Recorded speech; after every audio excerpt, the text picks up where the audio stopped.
moi, c'est que eux, en fait, les gens qui produisent ou qui réalisent et qui gèrent votre image, après, on ne peut pas non plus aller à leur compte de leur contrat. Oui, mais vous ou de pouvez leur leur dire sponsor. non. C'est vous qui décidez. En même temps, c'est eux qui sont coproducteurs. Je ne peux pas dire non aux gens qui coproduisent mon clip. Mais vous savez que vous êtes la seule quand même comme ça, parce qu'on a reçu... Ah bah moi, je suis un prototype, voilà. Ah oui, ça... Et on espère qu'ils ont cassé le moule après. C'est cassé, c'est enterré, and the only one. Très bien. En tout cas, votre costume est formidable. Vous êtes tous beautiful. Merci beaucoup. On va écouter un extrait de votre single, Afida, si vous voulez bien. Ça s'appelle Come With Me. C'est déjà disponible. En voici un extrait, regardez.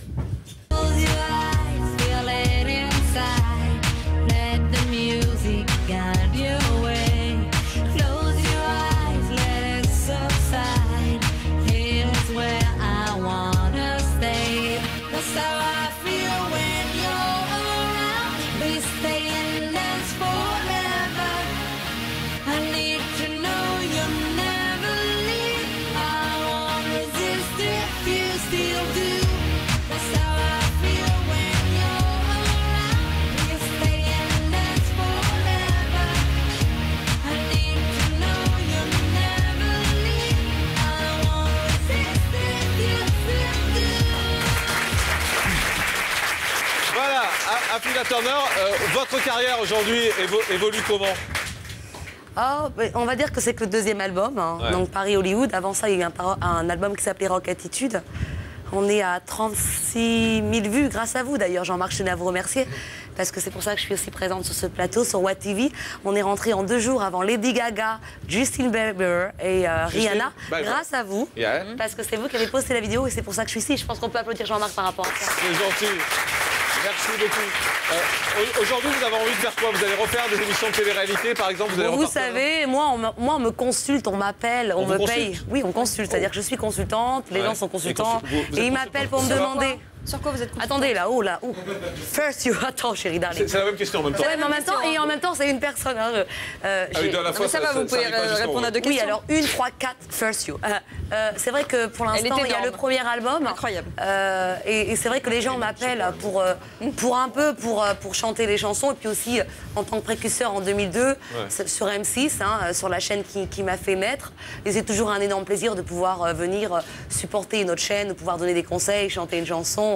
C'est toujours un énorme plaisir. Alors, on va essayer de nous intéresser, si vous le voulez bien, à la télévision. Parce que vous avez fait de la télévision, vous avez fait de la télé-réalité. Parlez français, Afida, parce que ça va être parce facile. que les gens ne vont pas suivre autrement si vous parlez anglais.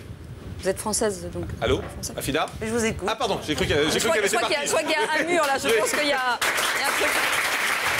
Elle n'entend plus de l'oreille gauche.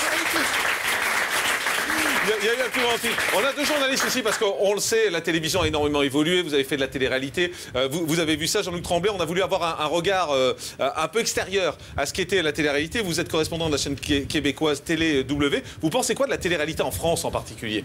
Bon, la télé-réalité, ce que je peux lui reprocher essentiellement, c'est qu'elle ne fait pas de la vérité. Nous, on s'attache nous autres dans cette chaîne, qui est une jeune chaîne qui a été fondée il y a une couple d'années par Didier Champenois, et dont je suis le correspondant en France. On essaie de faire de la télévision qui s'accroche sur de la vérité des choses. Et là, c'est vraies. pas la vérité. Quand on voit la télé-réalité, par exemple avec Afida, c'est pas de la vérité. Il n'y a pas plus vrai que ça, chérie. Hein. T'as dû faire des chapitres. C'est vrai que la télé-réalité, je pense qu'on était comme tous ces gens.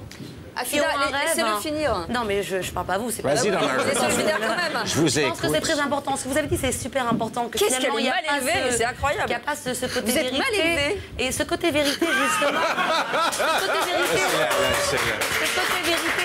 Vous avez dit, c'est très important. Alors, Je pense que ce que vous avez dit, c'est très important. En même temps, elle prend votre place, donc je sais pas, venez au milieu, ce sera peut-être mieux. non, on va pas bouger les gens. Jean-Marc, c'est vrai que ce qu'il a dit, c'est super important. Oui. Je vous remercie de l'avoir Non, mais c'est vrai, c'est très noté. important. Parce qu'il y a un côté, en fait, où tu dis télé-réalité, il y a des montages, il y a des choses qui ne sont pas faites. Et en fait, il y a le reste. Alors, Claude Bouchu, vous êtes écrivain suisse. Vous avez fait paraître un livre qui s'appelle Les Anges du confessionnal. Absolument. Vous avez les Elle a filles. ses règles, qu'est-ce qui se passe? Ah, ça, je sais Non, pas. il attend pas, ramenez-lui des pilules. Next, how you? Je crois que là, Mais on pour est vous, au alors, top vous disiez. de l'élégance. Moi, je pense que Je n'ai pas c'est... commencé. C'est vous qui êtes l'animatrice de C'est ce qu'on l'émission. appelle de la... Bah, je pense qu'il faudrait Venez peut-être... animer avec moi, Fida. Voilà, parce que autrement, on va avoir un peu de mal à faire le débat avec eux. Mais allez-y. Venez là, voilà. Venez là. Donc voilà, on essaie de comprendre aujourd'hui la télévision. Claude Bouchieu, est-ce que vous êtes d'accord avec ce que dit Jean-Luc Tremblay? J'avoue que je ne comprends pas très bien le concept de Jean-Claude Tremblay. Enfin, c'est la différence déjà, Jean-Louis, entre vérité, réalité.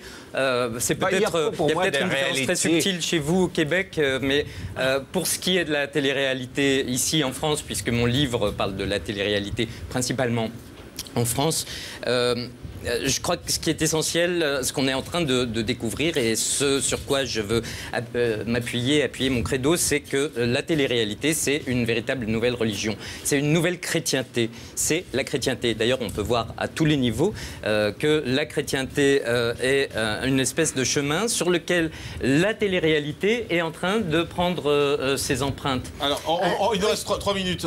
Jean-Luc Tremblay, est-ce que vous êtes d'accord avec cette analyse ou pas? Je n'ai pas le goût de jaser là-dessus parce que la religion, nous autres, pendant des siècles, on nous a tannés avec ça, puis on a mis un certain temps à s'en débarrasser, enfin du moins à empêcher que ce soit une emprise continuelle. Alors si vous avez la prétention que la religion est encore une emprise sur la télévision, alors là, c'est même plus de la réalité. Vous êtes tanné aussi depuis que vous avez brûlé, vos ancêtres ont brûlé Jeanne d'Arc. Moi, je voudrais dire... Attendez. Oui. Allez-y. Je voudrais dire en guise de conclusion, je pense que tous les deux, vous avez un avis qui est favorable, ce que vous pensez, je pense qu'on peut accepter les deux, mais vous n'avez pas vécu ce que nous, on a vécu. On n'a encore rien dit. Et c'est pour ça, et ça, c'est essentiel il nous reste 3 de le minutes, dire. alors Mais moi, je tenais à dire que c'est pas évident. Attendez. C'est pas évident. Et ça, il faut le dire pour tous les gens. Jean-Luc Tremblay, rapidement. Bon, moi, je m'attache à faire des émissions culturelles et non cultuelles. Non, je crois que peu de personnes ici ont vu le genre d'émission que vous faites, mais on ne peut pas appeler ça culturel. Mais nous autres, y a, dans une ferme célébrité où il n'y a pas plus de ferme que de alors justement, célébrité, la ferme célébrité, c'est quoi avant d'être... Il n'y a pas de réalité pour moi là-dessus, monsieur. C'est l'arche de Noé, parce que la célébrité chez nous autres, ça n'a pas d'importance. Il n'y a pas de paparazzi au Québec.